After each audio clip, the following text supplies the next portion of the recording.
Donc ce que j'ai choisi de faire, c'est d'essayer d'éclairer quelques enjeux autour de cette transition qui sont forcément limités ou forcément cadrés par ma manière d'aborder le sujet en recherche. Parce que ce que je vais vous présenter, c'est pas un cours, c'est pas des éléments qui vont vous permettre immédiatement ou directement de faire cours, mais c'est plutôt des éléments de réflexion sur les questions que la transition énergétique nous pose et certains aspects de la transition énergétique, puisque moi je me suis surtout intéressée à la mise en œuvre locale de la transition énergétique. Je me suis particulièrement intéressée à la politique des collectivités et à comment la transition en fait réinterroge la manière de fonctionner et de travailler des collectivités territoriales.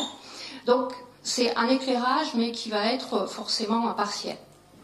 Donc je vais partir quand même d'une mise en contexte pour se souvenir de pourquoi cette transition et qu'est-ce qu'elle cherche à faire.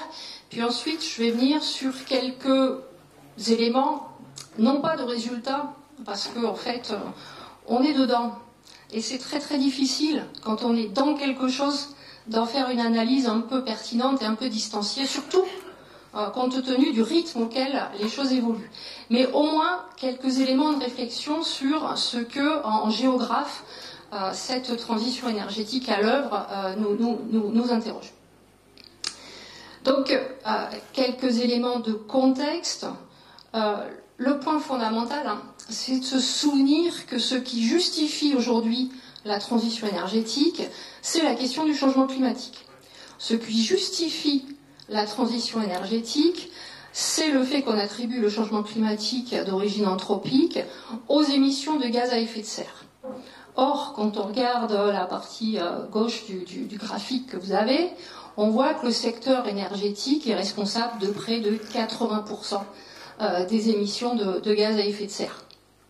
Et si le sujet c'est la transition énergétique en France, on voit que dans le palmarès européen des émissions de gaz à effet de serre, vous voyez, c'est l'Allemagne qui arrive très très largement en tête, notamment à cause de son renoncement à l'énergie nucléaire et à son fonctionnement autour des énergies fossiles. Et puis la France, bon an mal an, arrive en 3e position, ce qui est quand même pas très très bon. Donc le point de départ, il est là. Le point de départ, c'est arriver à réduire les émissions de gaz à effet de serre pour lutter contre le changement climatique. Ça, c'est l'élément déclencheur. Alors évidemment, vous savez très très bien que derrière cet élément prioritaire, il y a toute une série d'autres arguments. Ne serait-ce que le fait que les énergies fossiles, on sait bien qu'à moyen terme, d'accord, elles vont s'épuiser. Mais pour autant, c'est du moyen terme. Et c'est pas cet épuisement à moyen terme qui justifie la priorité ou la rapidité avec laquelle on est en train d'essayer de mettre en œuvre le changement climatique. Ce qui justifie, mettre en œuvre la transition énergétique. Ce qui justifie la force avec laquelle cette transition, on cherche à l'impulser, c'est véritablement l'enjeu changement climatique. Alors, par conséquent, qu'est-ce qu'on cherche à faire quand on va caractériser la transition énergétique? On va considérer que ce n'est pas forcément un processus que l'on va chercher à analyser, c'est véritablement un projet. Ce qu'il faut comprendre, c'est que la transition énergétique, c'est un projet politique, et c'est considéré comme étant une des transformations nécessaires pour faire une transition vers la durabilité. Je vous ai remis ici les objectifs développement durable de l'ONU, les fameuses ODD, Agenda 2030. Priorité sur les 15 éléments de ces objectifs développement durable. Sur les 15, vous avez la 7 qui est clairement tournée sur une énergie propre et bon marché. Vous avez la 13 qui est l'action climatique. Et puis entre les deux, de la 7 à la 12, vous avez toute une série d'orientations qui sont des orientations économiques qui vont entourer en fait ces enjeux énergétiques et ces enjeux climatiques. Et c'est bien ça qu'il faut comprendre. La transition énergétique, c'est conçu comme étant un des moyens d'arriver vers la durabilité. Alors après, on pourra discuter de ce que ça peut recouvrir ou de la pertinence de l'objectif, évidemment. Mais du coup, quand les chercheurs se mettent à essayer de définir ou de qualifier, d'accord, ce qu'est la transition, on va considérer que faire cette transition énergétique suppose un processus de long terme, deux, des changements considérés comme radicaux, autrement dit, pas juste des petits ajustements marginaux, et puis trois, des ajustements qui sont structurels, c'est-à-dire, là encore, pas des petits ajustements à la marge. Okay.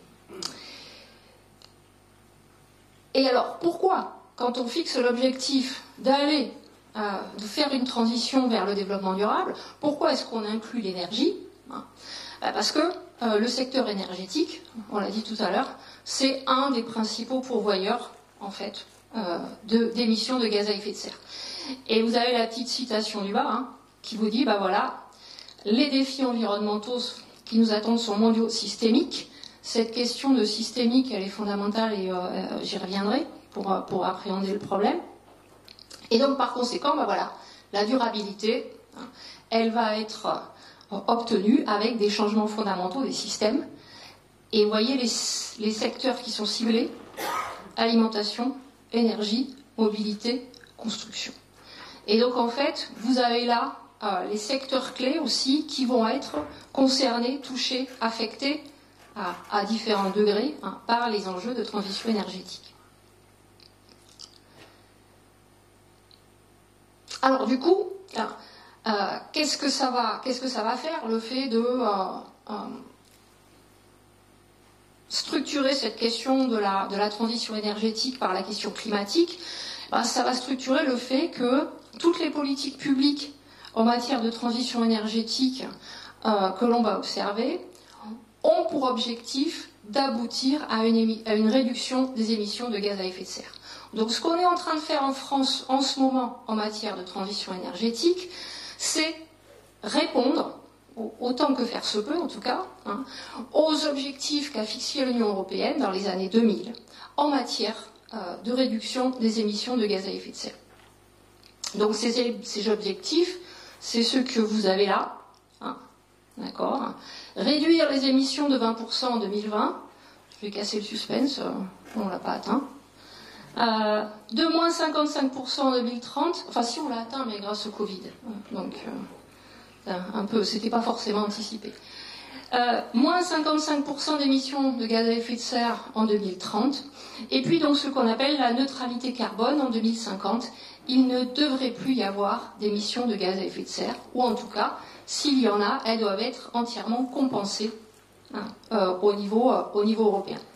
Donc ça, c'est l'objectif, et quand la France va s'engager dans une politique de transition énergétique, elle va chercher, d'accord, à se mettre en conformité avec ses objectifs, et puis elle va bien évidemment chercher aussi à se mettre en conformité avec les engagements internationaux qu'elle a pris dans le cadre des grandes conventions sur la lutte contre le changement climatique. Fameuse COP 21, fameux accord de Kyoto. Donc il faut lire et comprendre la transition énergétique telle qu'elle est engagée en France comme la manière de réponse à ces engagements pris à l'échelle européenne et internationale. Petit commentaire sur le schéma. Vous avez la courbe de réduction, d'évolution des émissions de gaz à effet de serre. Vous avez, là où on en est en 2020, vous avez la projection si on continue sur la courbe actuelle. Et puis vous avez bien entendu l'objectif 2030 et l'objectif 2050. Vous voyez que pour l'instant, on en est très très loin. D'accord. Alors, une fois qu'on a dit ça, qu'est-ce qui va différencier ce qui est en train de se passer d'autres types de transitions ou de transitions énergétiques qui se sont passées jusqu'à présent? D'abord, quand on regarde un peu historiquement, il y a déjà, vous savez bien qu'il y a eu un certain nombre de transitions, passage du bois au charbon, passage du charbon au pétrole, etc., etc. Je vous vois rigoler, c'était sur ça ce matin, je sais pas, ouais, bon, ok, donc vous êtes au point. nickel. Vous êtes au point. Ce qu'il faut comprendre, c'est que chacune de ces transitions, d'accord, elle a été le résultat de l'émergence d'une nouvelle technologie. Or, ce qui fait la caractéristique de la transition énergétique actuelle, c'est qu'elle n'est absolument pas liée à l'émergence d'une nouvelle technologie. Donc ça, c'est extrêmement important à comprendre. Dans les transitions passées, on a eu la possibilité d'exploiter de nouvelles ressources, d'accord ? Donc ce sont plutôt des transitions qu'on va qualifier de cumulatives, c'est-à-dire que de nouvelles sources d'énergie sont apparues et se sont cumulées avec les précédentes. Ce qui fait la particularité, d'accord, de la transition actuelle, c'est qu'on n'est pas du tout dans ce type de modèle-là. L'idée, ce qu'on va chercher à faire, c'est passer d'une économie carbonée à une économie décarbonée. Donc une économie qui ne produit pas, qui n'émet pas de gaz à effet de serre et en particulier de carbone. Et cette économie, parfois quand je parle à mes étudiants, j'oublie de le préciser, la grande idée c'est que la principale source d'énergie qui va être mobilisée pour ça, c'est l'électricité. Donc c'est une transition vers une énergie électrique qu'on est en train de faire. Vous le savez, enfin, implicitement, quand on vous dit t'achètes une voiture électrique, mais sauf que il faut quand même penser à le poser. Donc l'idée, c'est de mettre en avant l'énergie électrique. Et le problème, c'est que cette transition, elle suppose en fait de transformer un système énergétique qui est performant, qui marche très très bien, qui n'est pas confronté dans l'immédiat à une pénurie de ressources qui l'obligerait à faire le saut. Si la question c'est se passer des énergies fossiles parce qu'elles arrivent à épuisement, on a quelques dizaines d'années devant nous pour le faire. D'accord ? Le problème, c'est que l'urgence climatique laisse pas ce temps. Donc on se trouve confronté, d'accord, au besoin de transformer un système énergétique qui finalement marche très très bien, alors qu'il n'y a pas vraiment de pénurie de ressources, alors qu'il n'y a pas de rupture technologique qui nous apporte des innovations qui vont finalement nous amener petit à petit à abandonner les vieilles énergies parce qu'elles seraient moins performantes ou moins rentables. Donc on n'a pas d'innovation technologique. Et donc il va falloir opérer une substitution dans ce contexte-là. Et ça, c'est fondamental pour comprendre les difficultés auxquelles on est confronté. L'idée, c'est bien de dire que ce n'est pas une transition technologique, c'est une transition qui est politique, qui est guidée par une volonté politique, celle de lutter contre le changement climatique et donc de réduire les émissions de gaz à effet de serre. Alors évidemment, derrière cet objectif climatique prioritaire, il y a des bénéfices secondaires. La transition énergétique n'a jamais avancé aussi vite que l'année dernière, quand a éclaté le conflit ukrainien, et qu'on s'est tout d'un coup souvenu que, peut-être que la souveraineté énergétique, c'était un enjeu, et que au moment où le prix de l'énergie s'est envolé, on s'est souvenu que ça pouvait avoir d'autres intérêts d'opérer une transition énergétique. On sait aussi qu'il va y avoir ce qu'on appelle des co-bénéfices, c'est-à-dire des intérêts, entre guillemets, secondaires dans le pilotage de cette transition, comme par exemple tous les enjeux en termes de santé publique. Émissions de gaz à effet de serre, égale pollution, égale problématique santé. Mais ce n'est pas le moteur premier, d'accord, de cette transition. Et le fait qu'on se trouve dans cette situation va expliquer un certain nombre de difficultés, parce qu'il n'y a aucune solution toute tracée. Il n'y a aucune solution stabilisée. Du coup, ça va amener un pilotage totalement chaotique de l'action publique. Et on ne sait pas où on va, en fait. Enfin, on sait où on va, mais on ne sait pas comment faire.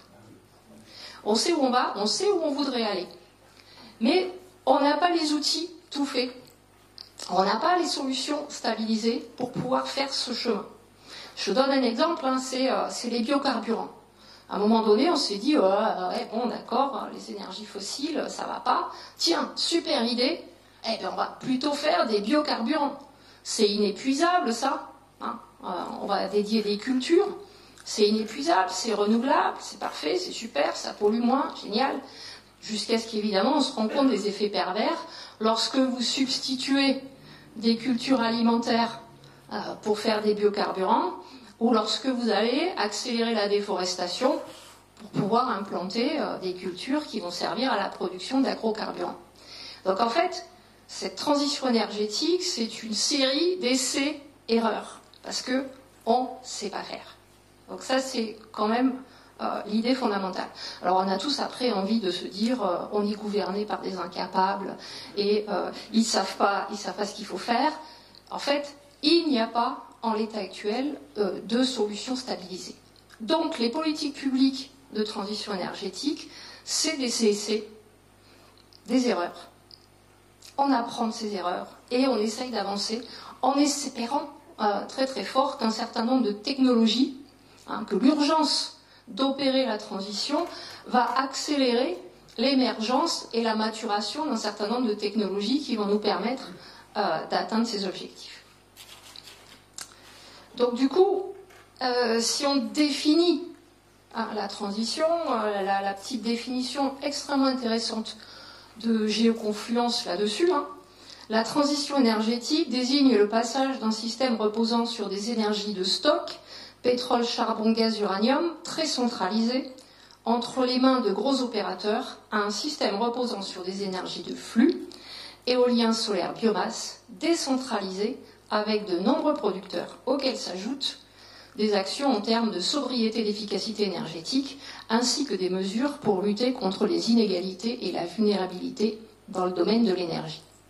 C'est donc le passage d'une politique orientée par la demande à une politique déterminée par l'offre. Et ça, c'est important parce que cette définition, elle vous pose tous les enjeux. On passe d'une énergie qu'on pouvait stocker, le carbone, le pétrole, le charbon, le gaz, ça se stocke. Et du coup, quand ça se stocke, vous pouvez le mobiliser quand vous avez besoin. Je fais du stockage en prévision de l'hiver. Le problème, c'est que les vecteurs énergétiques qui sont déployés dans le cadre de la transition, ce sont des énergies dites renouvelables, qui sont des énergies de flux. C'est-à-dire que vous ne pouvez pas les stocker. Et un des verrous actuels, c'est notre incapacité à stocker l'énergie électrique issue de ces sources d'énergie. Donc, on ne peut pas faire de réserve. Ce qui veut dire que le pilotage de la transition se fait plus selon les besoins, mais selon notre capacité à fournir. C'est exactement ce qu'est en train d'essayer de faire en ce moment EDF, en essayant de nous dire vos compteurs Linky, peut-être qu'à un moment donné, dans l'hiver, si on se rend compte qu'on n'est plus en capacité de répondre à la demande, on va vous diminuer la puissance. On va vous couper une partie de l'énergie. C'est-à-dire qu'on ne va plus réfléchir en fonction de nos besoins, mais en fonction de ce qu'on est capable de produire. Ça, c'est aussi extrêmement important à comprendre quand on est géographe. Ça va avoir des effets spatiaux. Parce que, bien entendu, on passe d'une logique d'énergie centralisée à une logique d'énergie décentralisée. Aujourd'hui, la production énergétique classique, elle se fait dans des centrales qui sont extrêmement centralisées. Il y a quelques centrales qui vont desservir l'ensemble du territoire national. La particularité, quand vous allez passer à des énergies renouvelables, c'est que vous ne pouvez jamais produire dans des telles quantités. Donc vous allez être obligé de décentraliser votre production, c'est-à-dire que vous allez être obligé de la répartir partout. Et ça va avoir une autre conséquence qui, moi, m'intéresse beaucoup en tant que géographe, c'est le fait que, du coup, par ce passage, la production d'énergie devient visible. Dans notre quotidien, jusqu'à présent, l'habitant lambda, l'énergie, où est-ce qu'elle est produite, il ne le voit pas, il ne le sait pas. Enfin, si vous n'habitez pas juste à côté d'une centrale, c'est totalement neutre, c'est totalement transparent. La particularité, c'est que là, on est en train de devoir rendre visible la production d'énergie. à travers, alors ça a commencé petitement, hein, des petits panneaux solaires qui sont apparus tranquillement sur les toits, jusqu'à, bien entendu, ce que vous avez sur la photo, là, des belles grandes éoliennes dont on sait tous très bien qu'elles sont source de fortes conflictualités autour des questions paysagères. Mais ça, c'est quand même intéressant parce que, jusqu'à présent, comment se produisait l'énergie? Où est-ce qu'elle se produisait? Pour le citoyen, c'était totalement invisible. Et donc, un des effets de ce passage aux énergies renouvelables, c'est de donner de la matérialité à la production énergétique, avec tous ses défauts. Vous voyez, c'est pas beau, c'est moche, mais c'est indispensable. Alors du coup, les politiques publiques se retrouvent à devoir transformer un système qui était efficace, un système dont vous savez qu'il est issu en France des 30 Glorieuses, un système aussi, là vous avez l'exemple de la carte du réseau électrique, hein, un système, donc je l'ai dit, qui est centralisé, qui est aussi interconnecté au niveau européen. Ce qui est très important aussi, c'est tellement une évidence qu'on oublie souvent de le dire, c'est le fait que c'est un réseau, un système qui est solidaire. Et oui, votre énergie, notamment votre énergie électrique, où que vous habitiez, vous la payez le même prix. C'est pas le cas pour l'eau. C'est pas le cas pour d'autres services. Ça a l'air d'une évidence, ça le restera peut-être pas toujours. Donc ça, c'est une des questions qui peut être posée. Et puis, bien entendu, c'est un système qui, en France, est jusqu'à présent dominé par des gros opérateurs, hein, EDF, Teréga, Enedis. Et ce que vous savez aussi tous, bien entendu, c'est le fait que cette transition, telle qu'elle va être opérée en France, elle est fortement marquée par notre spécificité et par notre mix énergétique, qui, vous le savez, est marqué par le nucléaire.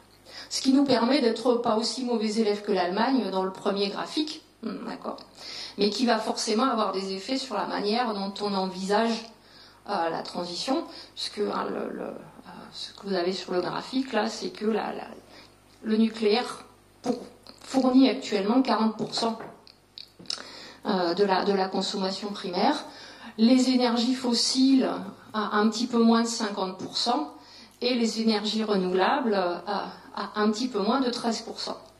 L'idée, c'est que pour arriver à la neutralité carbone en 2050, il va falloir se passer complètement des énergies fossiles.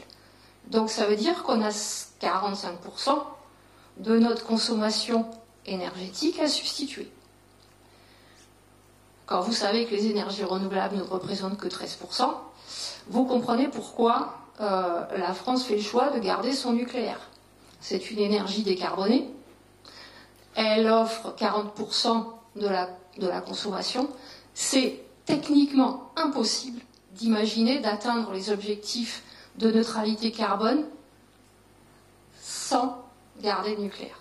C'est pas moi qui le dis, c'est pas mon choix, c'est la réalité technologique telle qu'elle est aujourd'hui et qui vous explique en fait un certain nombre de choix qui sont faits. En l'état actuel, c'est compliqué. Alors la question c'est comment on fait? Comment on fait? Ça nous amène à regarder deux choses. D'abord, modifier l'offre, modifier le mix énergétique, modifier les énergies à partir desquelles on va travailler. Donc ce que je disais tout à l'heure, c'est électrifier, c'est accroître la part des énergies renouvelables et donc c'est probablement maintenir le nucléaire. Et puis c'est, de l'autre côté, modifier la demande. Parce que nos émissions de gaz à effet de serre, elles sont liées à nos besoins. Et donc en faisant bouger nos besoins, on peut espérer modifier nos émissions de gaz à effet de serre. En faisant quoi? En faisant évoluer les technologies, en les rendant plus efficaces. Voilà ce qu'on fait. Votre voiture, elle consomme moins que votre chaudière et un meilleur rendement énergétique. Donc, améliorer technologiquement l'efficacité. Et puis, bien entendu, modifier les usages de façon à ce que nos besoins évoluent. Là aussi, vous le savez très bien, au lieu de prendre ta voiture, tu vas prendre ton vélo. Enfin, si tu peux, quand tu peux, etc. Mais donc, le fait qu'on va devoir à la fois modifier l'offre et modifier la demande avec des évolutions technologiques, mais aussi avec des évolutions comportementales pour faire changer nos besoins. Donc jusqu'à présent, on vous disait, vous prenez pas de bain, vous préférez une douche.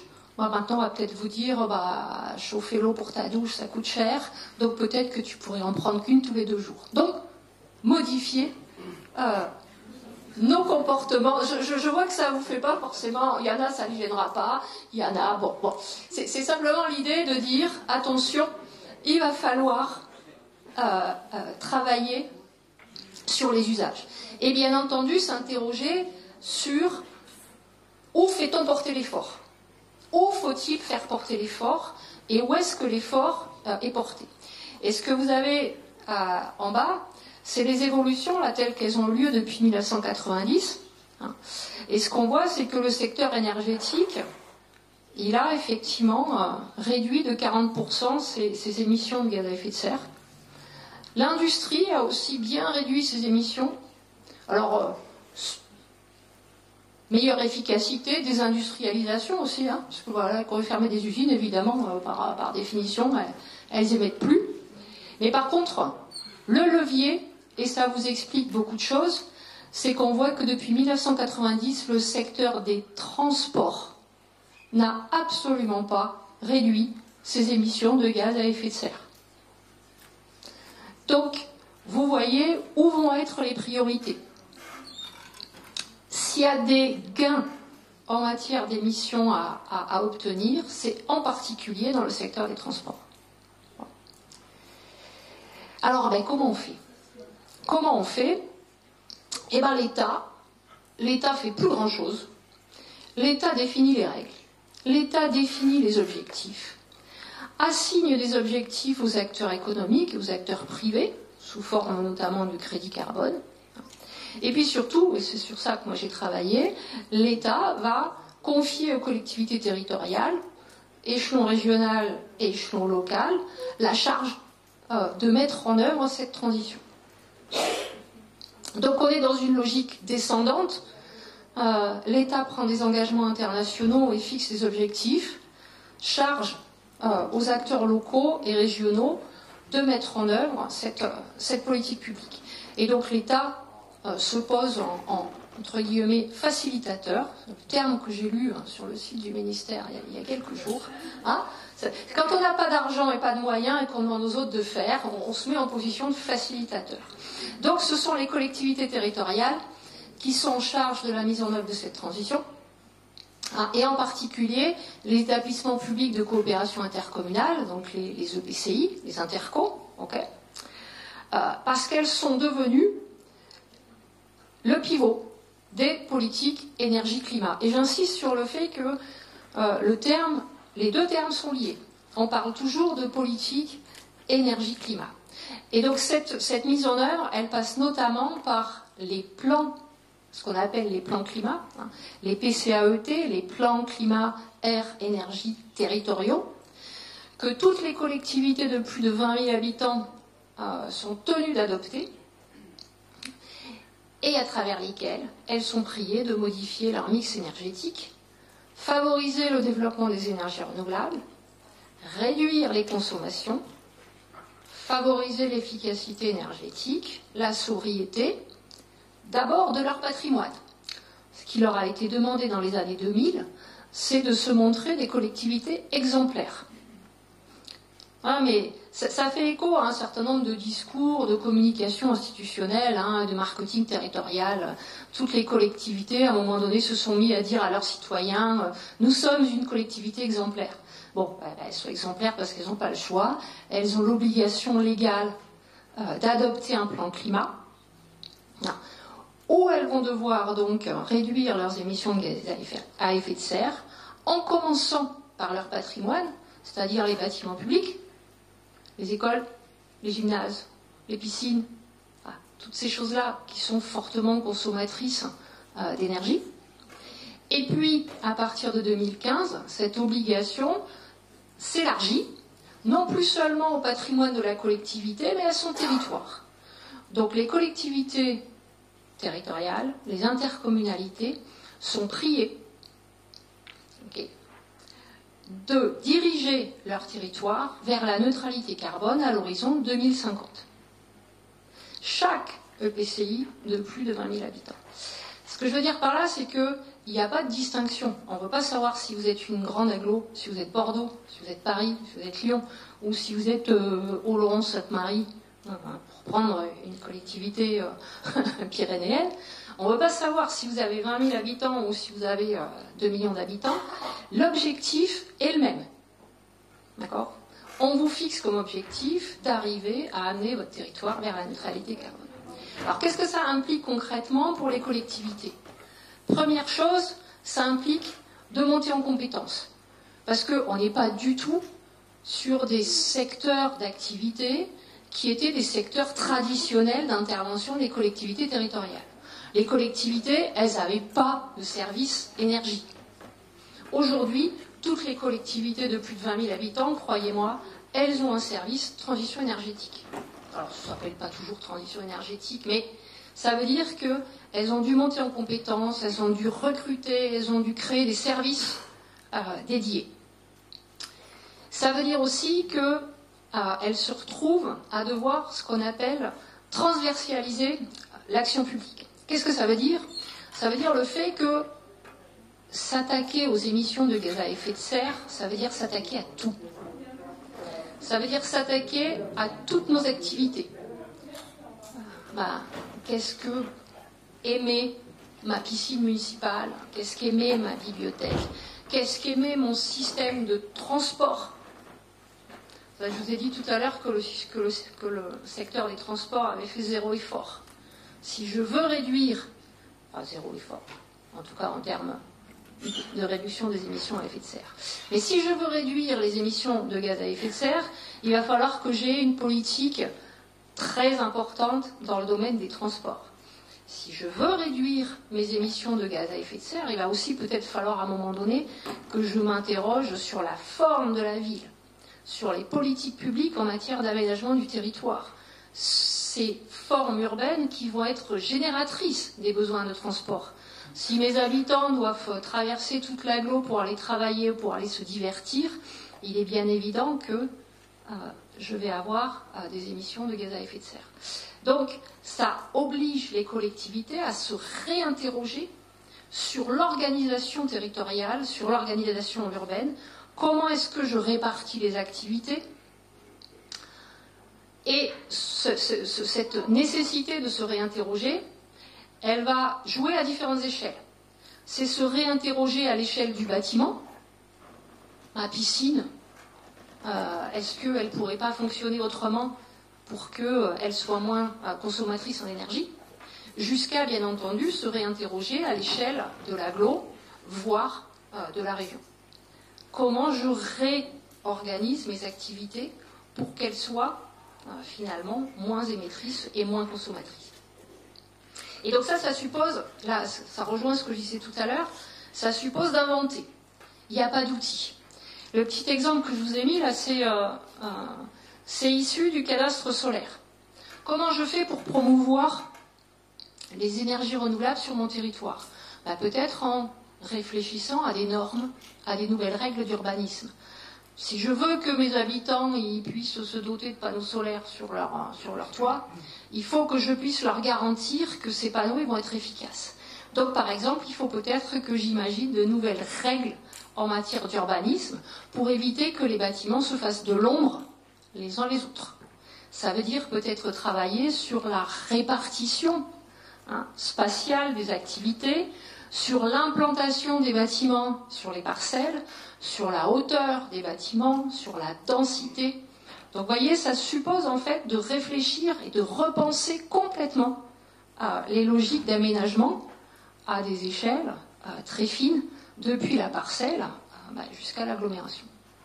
Et ça, là aussi, il n'y a pas d'outils. Ça fonctionne par tâtonnement. On essaye. Exemple, collectivité super dynamique qui dit, tiens, moi, les nouvelles entreprises qui vont s'installer sur mon territoire, je veux qu'elles se dotent toutes d'énergie renouvelable. Donc, je pose dans mon plan local d'urbanisme une obligation que tout nouveau bâtiment d'activité économique comporte des énergies renouvelables. Bah ouais, ça on fait ça, et puis on se constate que les entreprises vont s'installer dans la commune voisine où la règle n'a pas été posée. Donc ça veut dire que là, il n'y a pas de règle stabilisée. Ce qu'on a regardé, ce qu'on a vu quand on a commencé à travailler sur ces sujets-là, c'est qu'en plus, sur ces sujets, dans le sud de la France, on est nul. Pourquoi on est nul? Tout simplement parce que jusqu'à il y a peu, ces questions énergétiques n'étaient peut-être pas vitales. En tout cas, l'énergie étant relativement bon marché, finalement, ce n'était pas forcément un sujet de préoccupation majeure. Et c'est pour ça qu'on s'est rendu compte que finalement, un certain nombre de collectivités du nord de la France, qui ont été confrontées à la problématique des factures d'énergie bien plus tôt, se sont souvent saisies de ces sujets-là bien plus tôt. À commencer déjà par la fin des années 1970, début des années 80, lors du deuxième choc pétrolier, où en fait les factures ont flambé et où un certain nombre de collectivités ont commencé à se saisir de ces sujets. Mais dans le sud de la France, c'est des problématiques qui sont récentes et donc qui ont demandé aux collectivités de travailler sur des sujets sur lesquels, qui n'étaient pas du tout familiers pour elles. Je vais passer rapidement, je vais juste... Comment nous on analyse ça? Avec quels outils méthodologiques et surtout quels outils conceptuels? Ce que la recherche essaye de faire quand elle s'intéresse aux transitions, c'est deux choses. C'est essayer de comprendre, mais en sciences humaines et sociales, ces questions de transition énergétique, c'est aussi, à mon sens, une révolution épistémologique majeure, parce que ça a fait émerger toute une série de courants scientifiques qui se posent plus comme objet de simplement étudier ou analyser ce qui se passe, mais qui posent comme fondement épistémologique la volonté d'accompagner, de favoriser, voire d'impulser ces transitions. Donc en sciences humaines et sociales, c'est une sacrée rupture. Vous n'êtes pas juste un observateur scientifique sur plan banc qui va analyser les choses et puis qui va livrer son petit diagnostic, sa petite analyse. Il y a la véritable volonté de mettre les mains dans le cambouis et de dire moi je vais agir en dotant finalement la société d'outils conceptuels, méthodologiques, scientifiques qui vont permettre de contribuer à accélérer ces transitions. Donc il y a toute une série de recherches qui est partie des Pays-Bas, qui a porté notamment sur le développement d'approches sociotechniques qui cherchent à identifier en fait les verrous, les leviers de ces transitions. Ce sont ces courants qui ont commencé à travailler sur les transitions passées pour essayer de comprendre comment elles s'étaient passées, et donc qui vont essayer de comprendre les mécanismes transitionnels, les modéliser, les conceptualiser, pour ensuite pouvoir les transformer en outils opérationnels. Donc un des courants majeurs, c'est celui des approches sociotechniques, qui considèrent que travailler sur la transition, ça suppose de changer un système. Et un système qui est complexe parce qu'il va être composé d'artefacts, de technologies, ici la voiture, okay. Mais il va être aussi inséré dans ce qu'on appelle un régime sociotechnique, un certain nombre en fait de règles qui vont permettre à ce système de fonctionner. Je vais illustrer après. Et puis, ce système, il repose aussi sur des acteurs, des groupes sociaux, des savoir-faire, des pratiques, des usages. Et l'idée, c'est de dire que opérer une transition énergétique, c'est pas juste modifier une technologie, c'est être en capacité d'ajuster les leviers sur toutes ces dimensions, ce qui rend la chose extrêmement compliquée. Je vous prends l'exemple du système sociotechnique du transport routier. La route, c'est d'abord, bien sûr, des véhicules, c'est des voitures. Ok, c'est un élément matériel qui repose sur des technologies. Mais le socio-système autour de la voiture, c'est aussi toute une série d'éléments matériels qui vont lui permettre de fonctionner. C'est un système économique, c'est des entreprises qui vont fabriquer des voitures, les constructeurs automobiles, c'est toute une économie et tout un système d'infrastructure qui va permettre à ces véhicules de fonctionner, de les vendre, de les réparer, les garages automobiles, etc. Okay. C'est bien sûr toute la structure énergétique, les pétroliers, jusqu'à la station essence qui va vous permettre de vous approvisionner. C'est tout ce qui relève de l'infrastructure routière. Donc là, jusque-là, on est dans des éléments plutôt matériels. C'est aussi le code de la route, les règles, les tarifs, les péages, et tous ces systèmes, en fait, qui sont des systèmes qui relèvent plutôt des régulations, des politiques publiques, donc des règles, des normes qui vont permettre à ce système routier de fonctionner. Et puis ce système routier, c'est aussi des marchés, des usagers, des clients qui ont des habitudes, qui ont des imaginaires, qui vont associer la voiture à une symbolique de la liberté. C'est ce qu'on va avoir acquis dans les années 60 avec le gain de pouvoir d'achat, la mobilité, la capacité à se déplacer sur des distances extrêmement importantes.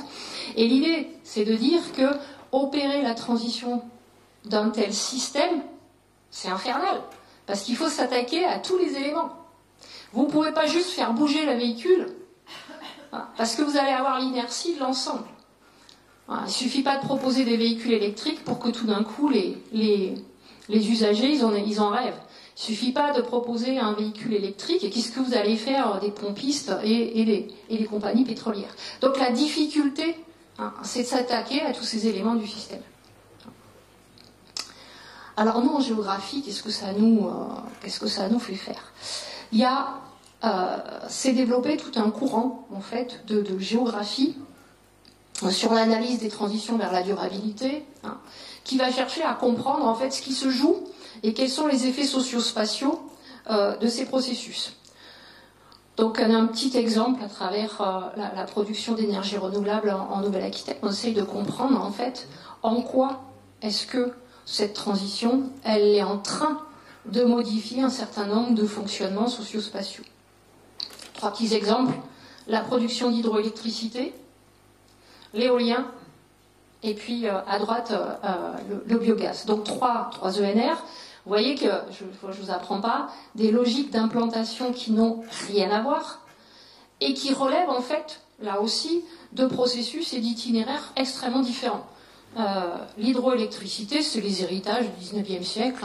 Bon, en gros, il y a de l'hydroélectricité là où il y a des cours d'eau et des montagnes. Bon, jusque-là, pas compliqué. L'éolien, c'est un petit peu plus compliqué. Parce que l'éolien, ça va relever de 2 catégories de facteurs explicatifs. Premier facteur explicatif, vous voyez qu'il n'y en a que dans le nord, en fait, dans l'ancienne région Poitou-Charentes. Donc ce qu'on lit là, ce sont les dynamiques politiques régionales avant la fusion des régions. Alors après, vous ajoutez d'autres paramètres qui vont renforcer cette dimension-là. Le fait que sur le sud de la Nouvelle-Aquitaine, en fait, les conditions sont moins bien remplies, il y a un peu moins de vent, paraît-il. Ça reste à... Donc la ressource, en tout cas, est un peu moins intéressante par rapport à la Charente. Et surtout, en fait, il y a toute une série de bases militaires aériennes qui créent des contraintes et qui vont constituer des obstacles, en fait, à l'implantation d'éoliennes. Et puis, vous voyez que la troisième source d'énergie, elle a l'air beaucoup moins dépendante, ou en tout cas, elle est spatialement répartie de manière beaucoup plus homogène, parce que le biogaz, c'est simplement l'exploitation, la plupart du temps, soit d'effluents agricoles, soit d'effluents issus de stations d'épuration, et donc c'est beaucoup moins dépendant de ressources locales très particulières. Donc ce qu'on va essayer de comprendre, c'est en quoi est-ce que développer ces sources d'énergie ou changer ces modalités énergétiques, ça amène à une redistribution des choses et des activités sur le territoire. Alors je vais peut-être pas tout passer, mais je vais venir juste là. Ce qu'on voit, c'est que on s'attend à ce que ces évolutions, et en particulier la montée en puissance des énergies renouvelables, amènent à un certain nombre de remises en question des hiérarchies et des logiques d'implantation et de localisation des activités. La carte de gauche, là, c'est la production d'énergie renouvelable. Et ce qu'on voit, c'est que plus on est urbain, plus on est mauvais, quelque part, en énergie renouvelable. C'est normal.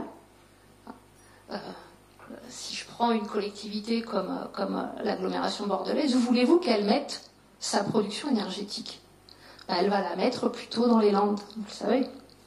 Va la mettre dans l'espace rural. Donc ce qu'on voit, c'est en train de se dessiner une redéfinition, en fait, des réseaux d'approvisionnement et des logiques de relations entre territoires.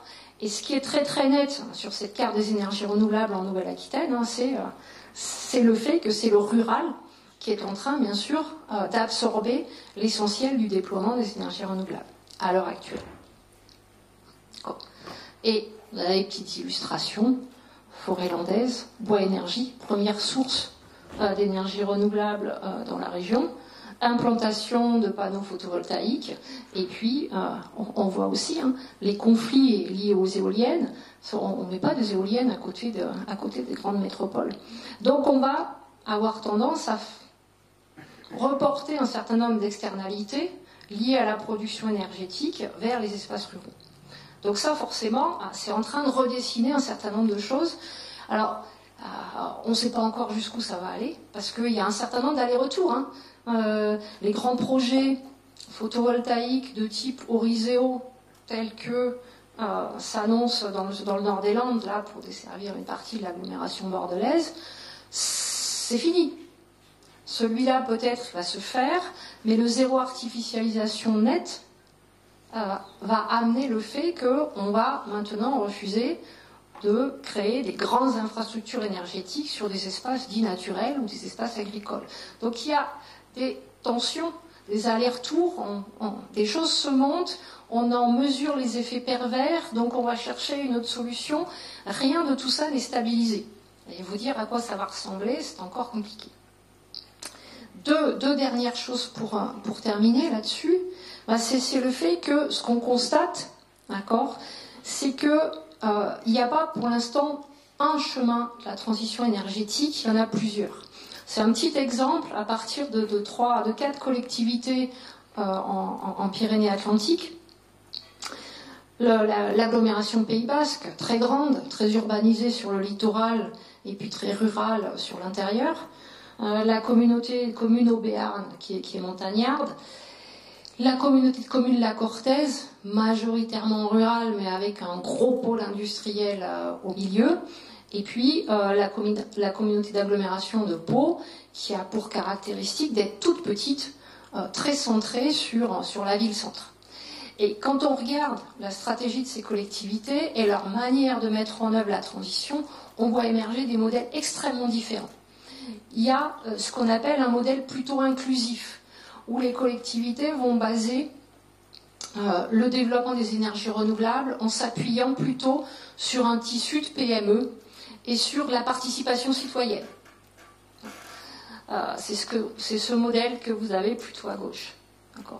Qu'est-ce qu'elles vont mobiliser comme ressources? Plutôt du bois énergie, plutôt du solaire. Qu'est-ce qu'elles avancent comme motivation à faire ça? Valoriser des ressources locales, utiliser la transition énergétique comme un levier de dynamisation du territoire et très ancré sur le local. Ça, c'est un modèle. En face, vous avez le modèle de La Cortaise qui n'a rien à voir. C'est un modèle qui va être basé sur l'innovation technologique. C'est pas faire du bois, c'est faire de l'hydrogène. C'est pas se baser sur les citoyens et sur les PME, c'est faire appel aux grands groupes, Total, Terega, les grands groupes gaziers, d'accord. Donc c'est une vision de la transition énergétique qui est basée sur l'innovation technologique. Et l'action de la collectivité, elle est là pour faire de la transition un levier de développement de son activité industrielle. Elle n'est pas là pour améliorer la qualité de vie ou le confort de ses habitants. Donc vous avez des modèles extrêmement différents qui se déploient dans la manière d'envisager la transition énergétique. Et ce sera ma dernière diapositive.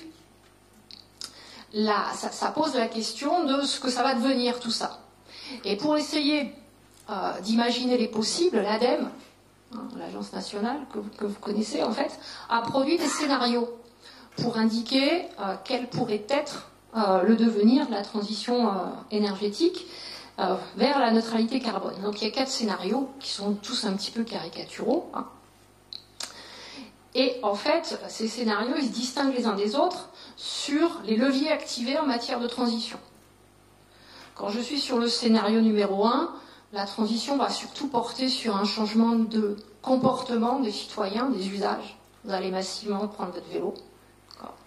À l'autre bout du spectre, ce sont des scénarios qui vont plutôt miser sur des évolutions technologiques. Donc l'essentiel des gains en matière de transition énergétique serait apporté par des évolutions technologiques. Alors, qu'est-ce que ça mobilise comme levier?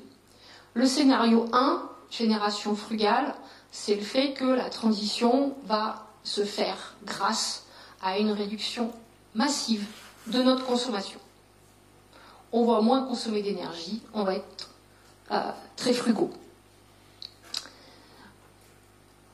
À l'autre bout du spectre, le numéro 4, c'est le pari réparateur. C'est le scénario tendanciel façon Trump. Hein. C'est-à-dire le fait qu'on conserve nos modes de vie, on ne change rien, et on mise sur les technologies futures, en disant dans le futur, on trouvera des solutions pour réparer tout ça. Donc on mise sur un certain nombre de technologies qui, à l'heure actuelle, ne sont pas matures. Un exemple, c'est le stockage, le captage et le stockage de carbone. Puisqu'il faut réduire nos émissions et qu'on en émet quand même toujours un peu, l'idée serait d'arriver à en capter une partie et puis à le stocker, en particulier à l'enfouir dans le sous-sol. Donc ça, c'est le type de scénario que Total a pu essayer de déployer, par exemple, dans le bassin de lac. Or, ces technologies, en l'état actuel, elles ne sont pas matures. Mais donc ça, c'est le scénario qui suppose de ne pas changer nos modes de vie, et qui suppose de miser sur les technologies. Alors évidemment, quand l'ADEME nous propose 4 scénarios, il y a 2 scénarios extrêmes, et puis il y a 2 scénarios qui sont plutôt les 2 et les 3, qui sont des scénarios intermédiaires, qui sont a priori les plus vraisemblables. Celui qui serait autour des coopérations territoriales, qui consisterait à mettre autour de la table l'ensemble des acteurs, publics, privés, institutionnels, associatifs, autour d'une reterritorialisation et d'une optimisation des ressources. En gros, la métropole bordelaise pourrait fonctionner avec son bassin Nouvelle-Aquitaine, avec une complémentarité des ressources, des activités, une solidarité entre territoires. On produirait de l'énergie ici, on la consommerait là. Il y aurait des gains à espérer en termes d'efficacité énergétique, de sobriété. Donc c'est un scénario qui va reposer à la fois sur une meilleure gouvernance, des gains en matière de consommation, et puis quelques bénéfices en matière de technologie. C'est une vision des choses. Le scénario 3, lui, c'est celui qui majoritairement va se reposer sur des technologies vertes. Ça veut dire quoi? Meilleure efficacité énergétique. On va piloter la consommation énergétique de nos bâtiments au plus fin, on va être extrêmement pertinent, extrêmement efficace. Le numérique va nous permettre, c'est Linky, que vous allez multiplier à toutes les échelles, et qui va vous permettre en fait d'optimiser la gestion des ressources et leur consommation. Évidemment, géographiquement, ça veut dire des choses très différentes, ces 4 scénarios. Le scénario 1, c'est le retour au local. En gros, vous allez vivre sur votre bassin de vie. Vous allez vous déplacer dans votre quotidien dans un rayon de 20 à 30 km autour de chez vous, parce que de toute façon, vous n'aurez pas de voiture. Vous allez vous déplacer exclusivement en transport en commun. La production alimentaire va être relocalisée. D'accord ? Donc c'est un scénario qui repose sur le local. À l'inverse, le scénario 4, c'est le scénario tendanciel de la mondialisation et de la métropolisation. Concentration de la population en termes d'efficacité sur les grandes villes, perpétuation de la mondialisation, donc c'est pas cher de faire venir des matières premières, des produits, etc. depuis le bout de la planète, donc on continue. le scénario tendanciel. Et puis vous voyez que les deux scénarios intermédiaires, c'est une reterritorialisation plutôt à l'échelle régionale, dans le cas du scénario 2, et c'est une reterritorialisation plutôt à l'échelle nationale et européenne, avec les flux de technologie sur le scénario 3. Donc voilà les futurs en matière de transition énergétique et leurs impacts en fait en matière d'organisation spatiale tels qu'ils peuvent se dessiner dans les scénarios de l'ADEME. Alors après, si les petits cochons n'ont pas mangé d'ici là, quoi. Voilà. Merci.